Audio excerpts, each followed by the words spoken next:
Joining us now, I'm pleased to say, is Fox News contributor and former Miami Mayor and Alpha Wave Global President Francis Suarez.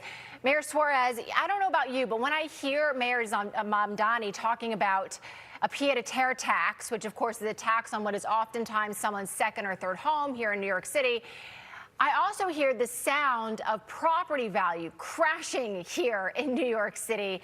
What is your take? What is this going to do to real estate here in the Big Apple? Oh, it must sound like a big vacuum, Lydia, because that's exactly what's going to happen.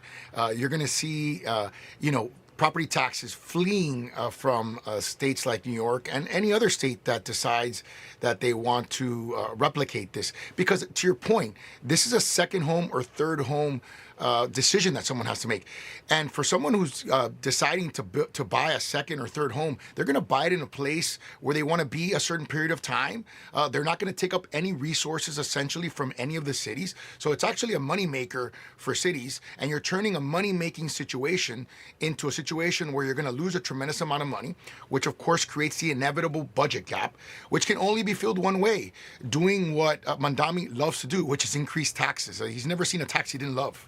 Hey, I got a question for you about Obama hanging out with Mamdani. Does that surprise you? It seems like on the surface they're kind of different people. Some might say at the real heart of it, Obama is very far left. But I kind of wonder, is Obama hanging out in New York City with Mamdani because they know if Mamdani falls flat on his face, the Democrats face plant as well?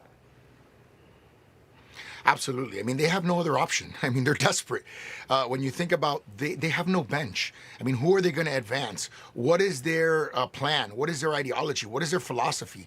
Their only ideology and philosophy is that they hate the president of the United States. And there's nothing that the president can do that they'll ever give him credit for. I mean, he could, he's opening up the Strait of Hormuz right now. He's solving, world peace through what's happening in Iran and denuclearizing a threat to our generation. He has, changed things in Venezuela and has created a scenario where we're now able to deal with this country, which tightens the rein on China significantly.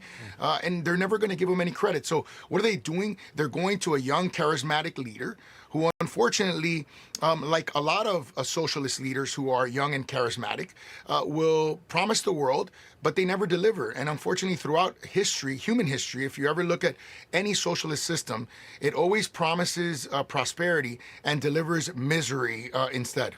Yeah, you're absolutely right about that, Mayor. And I think all of America should focus here and pay attention to the fact that the Democrats think that Mayor Mamdani is the Democrats' future very clearly here.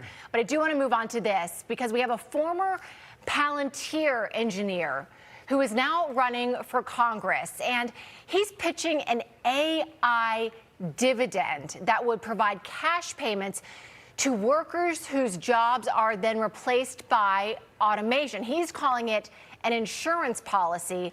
But what do you make of that and the potential consequences that could mean for innovation and AI? Well, let me first begin by saying that I'm very happy that this Wednesday, Palantir is going to be announcing its move to Miami.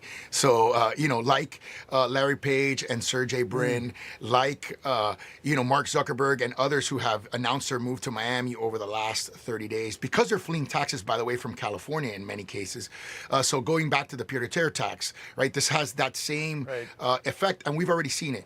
In the case of this former employee of Palantir, I mean, this is a guy who made hundreds of thousands of dollars, implementing the very technology that he's now complaining against. And I think, it's hypocritical, but it's not surprising that, again, another one of these sort of basic human income schemes come up, which have never worked ever in the history of humanity. And it's just trying to use government as a mechanism to create, quote unquote, equality. But again, if you look at the results instead of the rhetoric, you'll see that the only equality that it's ever delivered is equality of misery, equality of repression, equality of poverty. So you've got to look at the results and not get sort of bogged down by these rhetorical arguments that sound good in theory, but are never effectively good in practice.